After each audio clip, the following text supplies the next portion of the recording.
La pampa patagónica es hasta nuestros días un lugar muy duro para vivir.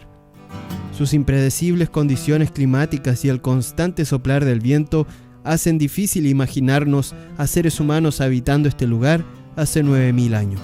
El paso del tiempo borra con ayuda del hombre moderno las huellas de los primeros habitantes de la zona más austral de la estepa.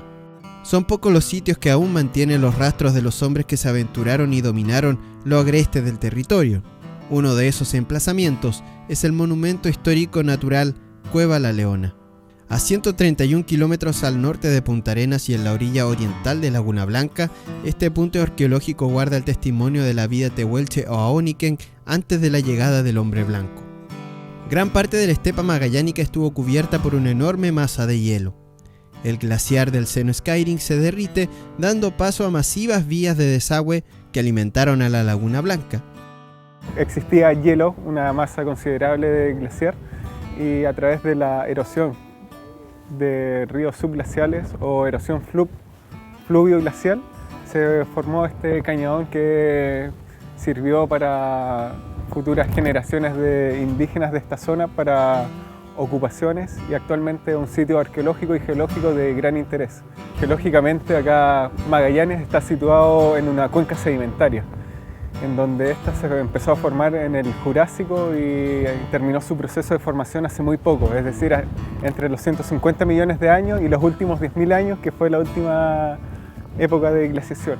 El cañadón tiene una importancia científica que reúne disciplinas como la geología y la arqueología. Son esos estudios los que nos entregan un relato que permite explicar cómo se vivía en entornos tan agrestes. Se ha podido reconstruir ampliamente la historia de Magallanes, ya que podemos comprender los procesos bien desde el Jurásico hasta el Cretácico, hasta llegar al Cuaternario y lo que es el Holoceno. Y así podemos comprender correctamente y hacer las dataciones correlacionadas con otras partes del mundo para reconstruir la historia geológica de la Tierra. Se han encontrado rocas de origen volcánico como diorita, granodiorita, en las cuales son boleadoras, y esas rocas pertenecen mayoritariamente al sector de Paliaique, pero aquí, que son rocas mayoritariamente sedimentarias, se encuentran. Entonces se correlaciona la geología de la zona con la arqueología.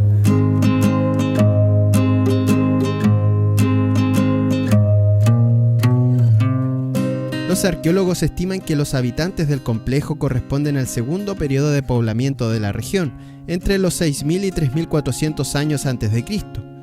Uno de los primeros investigadores que excavó y comprobó la teoría de las olas de poblamiento en el lugar fue el norteamericano Junius Byrd, en su viaje por la zona en 1936. En el verano de 1935 para el año 1936, Junius Byrd, un muy famoso arqueólogo norteamericano, pasó por esta zona y recorrió este cañadón descubriendo una serie de abrigos rocosos o aleros, que lo fue numerando del 1 al 5. Y justamente él fue realizando una serie de excavaciones de sondeo en varios puntos hasta que llegó al alero número 5 de Cañadón Leona, donde encontró un importante sitio arqueológico con una concentración grande de materiales de piedra tallada, olíticos, también restos de fauna, la mayoría con evidencia de trabajo humano, ya sea porque los cazaron y los consumieron y los descartaron en el lugar o los convirtieron en instrumentos de hueso, por ejemplo. Y también habían una sepultura con varios individuos en el mismo lugar, con una ocupación que al menos tiene 2.200 años de antigüedad y posiblemente más también. El hallazgo del cañadón La Leona permitió posteriormente analizar las rutas que mantenían los aóniquen durante sus continuos viajes por la pampa de Magallanes, además de comprender un poco más sus costumbres ancestrales. Las paredes erosionadas no solo sirvieron de refugio para los nómades, también se transformaron en un testimonio gráfico de su vida en la estepa. Son reconocidas las pinturas rupestres del alero 3 de Cañadón Leona. Lo interesante es que es uno de los sitios que fueron sujetos de uno de los primeros estudios del arte rupestre regional que desarrolló Felipe Bate en la década del 70. El panel contiene varios motivos. Los motivos en general no son muy grandes, pero hay como una serie de escenas bien interesantes y hay superposición de al menos 3 colores. Por lo menos subsistían 3 colores hace varios años atrás, vamos a ver cuánto queda ahora. Había manchas negras, había motivos rojos, que son los predominantes, y también uno que otro amarillo. Entonces, igual es una pintura compleja en ese sentido, no es solamente un motivo en la pared.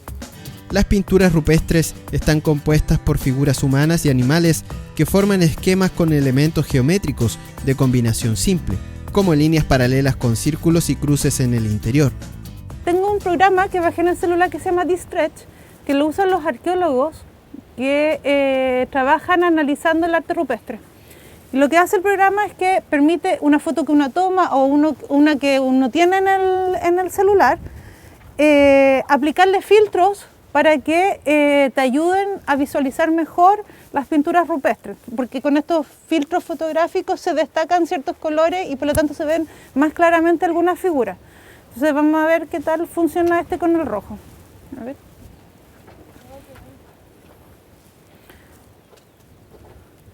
Se ven mejor algunas cosas, por ejemplo hay unos puntos aquí que yo no los veo muy claramente a ojo desnudo, por decirlo así.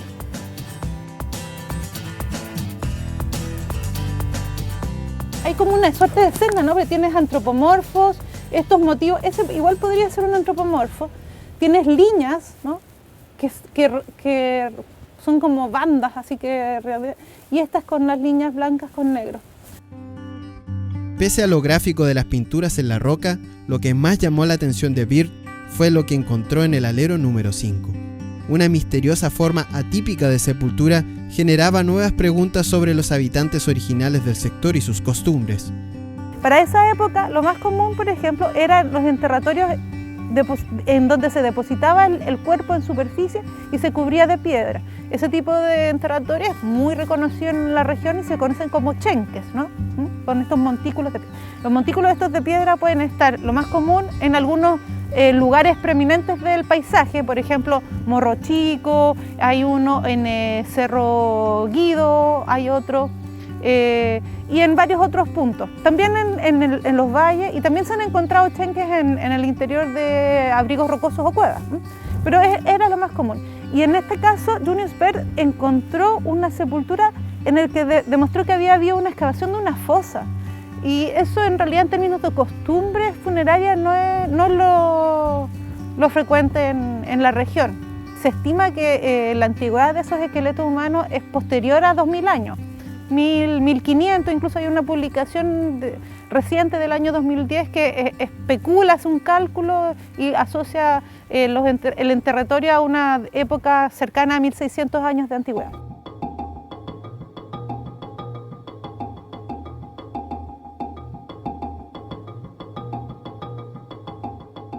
El Cañadón fue declarado monumento histórico el 2 de enero de 1968. Actualmente permanece bajo la protección del Consejo de Monumentos Nacionales, que depende del Ministerio de Educación. Sin embargo, los rayados en las paredes y los daños a las pinturas rupestres hacen urgente una mayor fiscalización y cuidado del lugar. Al estar en una zona alejada de la ciudad, también ayuda a mantener esto aislado de todos los efectos antropogénicos o contaminación. Pero esto pronto va a dejar de ser así, ya que Punta Arenas está diversificando su oferta turística y tenemos que estar preparados para cuando el turista quiera conocer estas zonas, para tener un letrero, infografía y la seguridad para poder ofrecer una experiencia al turista en donde venga a conocer un lugar único, histórico, y pueda irse recorrer toda esta zona de manera segura. Por ley están protegidos todos los sitios arqueológicos y eso, mi opinión es que debería haber mayor actividad del Estado para proteger y resguardar esa condición. Pero por otro lado, en estos casos, especialmente donde hay arte rupestre, que muchas veces ni siquiera es claramente visible para un observador descuidado. Creo que es terrible que no haya por lo menos algo de señalética que informe a las personas que pasan por acá, y en especial porque suele ser muy frecuente el rayado de las paredes, los grafitis. Ese tipo de daño me imagino que es el más común. Parte de ese cuidado pasa por la educación. Es por eso que la Escuela Diego Portales de Villa Tehuelches realiza constantes actividades que buscan crear conciencia a los estudiantes y sus familias sobre la importancia de preservar estos vestigios gráficos de los tehuelches. Como escuela lo valoramos mucho, hemos ido a visitar los años anteriores, toda la escuela lo fue a visitar en una oportunidad, se vio lo de las pinturas rupestres, y realmente es un sitio que nos enorgullece tenerlo dentro de la comuna y que creo que todos los alumnos deberían conocerlo y protegerlo también, ya que es un sitio tan importante, debería estar resguardado. Y obviamente tiene que partir quizás de nosotros mismos, los que vivimos acá, los que llevamos tiempo trabajando, y de los mismos niños, o sea, en conjunto todas las instituciones que están en la comunidad con las otras instituciones de la región. Yo creo que eso debería cambiar y estar resguardado, protegido como realmente merece estar. Cuando uno conoce algo lo cuida mucho más, así que yo creo que es importante conocerlo y después protegerlo. Educar es la clave para el rescate y la valoración de espacios tan importantes de Magallanes. Hoy, un simple cartel doblado por la fuerza del viento es lo único que indica el lugar histórico. El Cañador La Leona fue un refugio para los primeros habitantes. En sus paredes se conserva el mensaje de nuestras etnias. Depende de nosotros que este lugar siga protegiendo parte importante de la historia de nuestra región.